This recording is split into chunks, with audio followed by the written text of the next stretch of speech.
This video is going to walk you through how to make a vector pet portrait of a chosen pet, and we are currently looking at the Paws and Claws link here, and this is our local Humane Society where we're able to check out the adoptable cats and dogs, and you can click on either one, cats or dogs. And my rule in my class is that you, if you pick one, like let's say I pick Bo here, I'm going to write his name on the whiteboard, so then no one else will be able to pick Bo. So double check the whiteboard before you select your animal. In Adobe Illustrator, I have one set up here, and you can kind of see how I used the pen tool to create all of these different layers. I also used the brush tool for certain areas where it made more sense to use the brush instead of the pen tool. And I've also used some gradients in here. So I'm going to show you all of those things and how to do them and how to get started in Illustrator. First things first, you're going to find your animal. In this case, I'm going to just use the same dog that I have, but I can show you kind of how to click on the animal, and you can click through. Sometimes there's different photos of the animal included. There's some really cute ones. And my other tip is that instead of trying to recreate the entire body, we're really just going to focus on the head of the animal, and then if there's any like neck or chin and maybe a little bit of the chest area, but we are not necessarily going to do the entire animal, because sometimes when you're trying to go over all of these shapes with your pen tool, it can look kind of strange and funny. So we're going to be kind of artistic about this, and we're just going to focus more on the face. So I'll show you really quick with this cat here. We're going to right click on the image and say Save Image As. It's not a bad idea to put the name in there. So her name is Cece, but again, it'll depend on the name of the animal you choose. And then when you're ready, you will go into Adobe Illustrator and you will go to File Open, or just Open, and you'll open up that image. Okay, so once you have it in there, it's a good idea to also lock that image. So I'll zoom in just to show you. I'm zooming in with my magnifying glass, and I'm going to lock this layer. So right in this little blank space, we're going to lock, and then this way you're not able to move or draw on this layer, and we're going to make a new layer. So we're working from layer 2, and we'll get started. I'm actually going to just show you with this cat because it's a good example of how to do a variety of different colors, and I think that's a good place to start.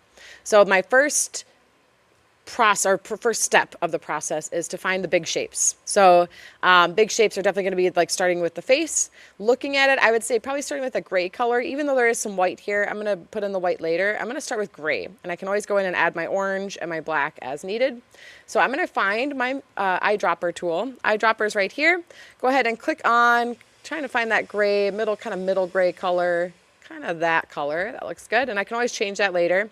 And now I'm using my pen tool to trace over the top of the cat's head and the ears. Again, clicking and holding and dragging to make those curves, and then just clicking to make the straight edges.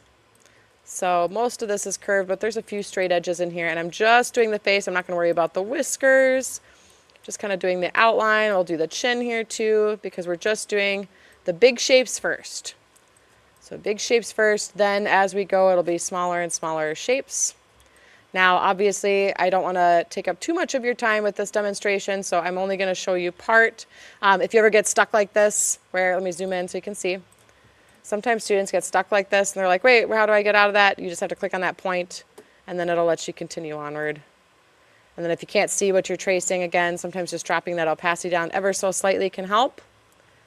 And that looks pretty good. And then don't forget to bring that opacity back up. You don't want to leave that down. Okay, so I have the major shapes down. I'll go over to my layers. I'm going to show you how this works. So over here, there's this little arrow, and we're going to click on the arrow.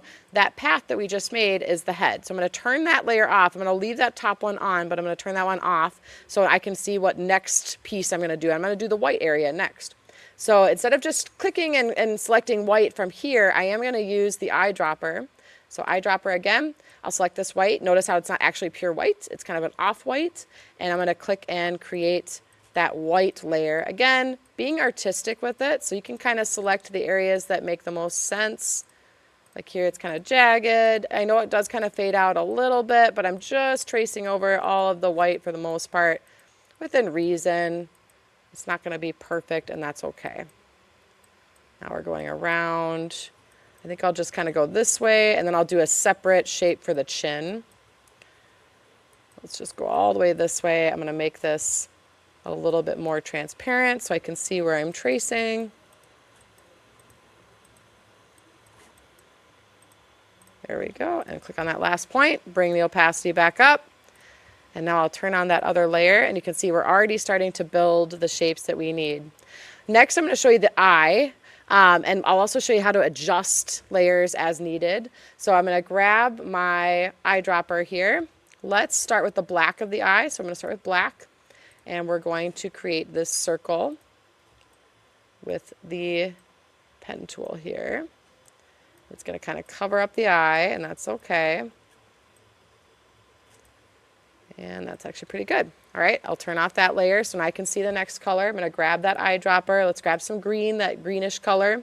Sometimes with the eyes, I do like to bump up the color a little bit. So if you do want to adjust it a little bit, feel free to like bump up the vibrance, or you can kind of adjust it if you need to. Don't go too crazy with it though.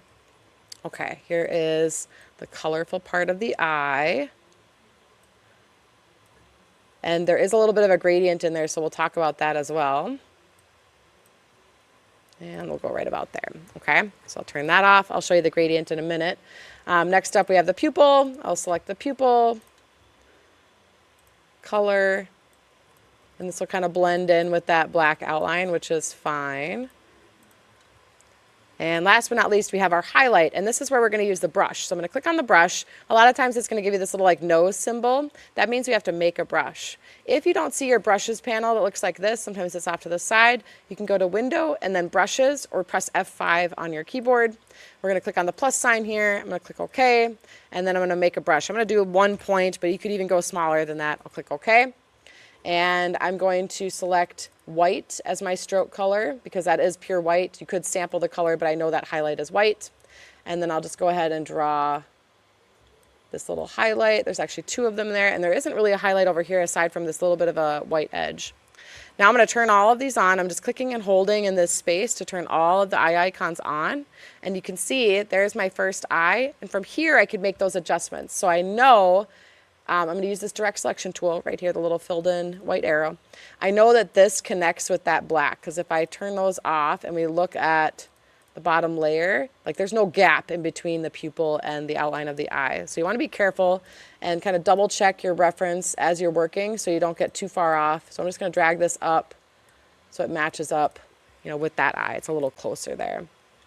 And that's actually not too bad. These areas look pretty good. I don't think I need much adjustment. A little bit of adjustment over here though, for sure. Like I'm going to have to click on this one and maybe pull this one. Whoops. Oh my gosh. Double click on it on the point with that direct selection tool so I can match up with that edge. That's pretty good. It's a little better. Okay. All right. Next up, I'm going to show you gradients, and we're going to do a gradient on this green eye. So when we look at, I'll turn all this off again. When you look at the eye, it's got kind of a lighter green outer edge, and then it kind of fades as it goes inwards or upwards. So I'm going to play with that a little bit.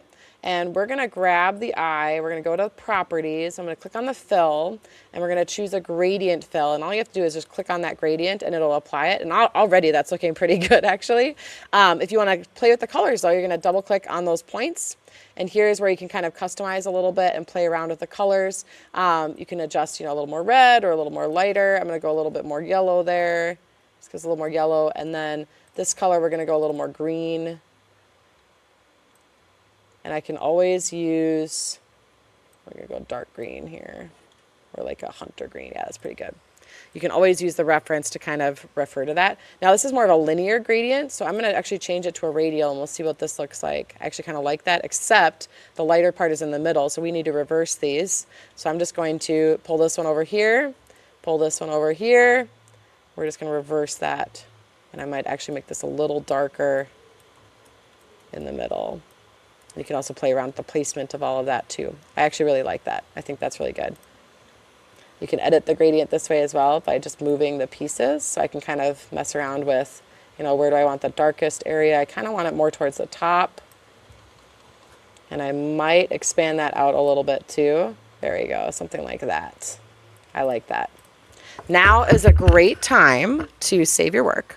So we're going to do File, Save, and I'll say Save on Computer. And we'll call it CC, that's fine. We'll click Save, click OK. We're saving it as an AI file so we can keep coming back to work on it. Eventually, you're going to build all of these layers up, and we will turn off that background, and you'll have all of your pieces together. And it's not a bad idea to do this frequently every so often. Like I can already see over here, there's this weird gap. So I know I would have to use that direct selection tool to kind of fix that gap, cover up that edge, so I don't have any weird gaps or like holes in my design. Last but not least, I am going to talk a little bit about fur. So I'm going to turn on that reference. So we have some whiskers here. I am going to use the brush tool for that, and you could use the drawing tablet. I am just going to show you really quick kind of how that works. For whatever reason, some students were having issues with pen pressure, so I'll just show you without pen pressure, but you could use the drawing tablet for that. I'm going to use this off-white, I think, for the whiskers here, and I'll just kind of show you really quick with the brush. So it's set up as a one-point brush. We'll kind of click and just drag, do something like that. The other thing, too, is you could set it up as a brush with random size here. So mine has pressure, but random. I'll just do like 1 point. Well, we'll do 1 point here, and then it'll be a 1 point variation. I'll show you how that works. So click, that's thick, thin, thick. It kind of just does random hair. So if you kind of want random thicknesses, that's kind of a quick way to do that. I'll show you really quick, though, how to adjust that. We're going to do a little bit like this.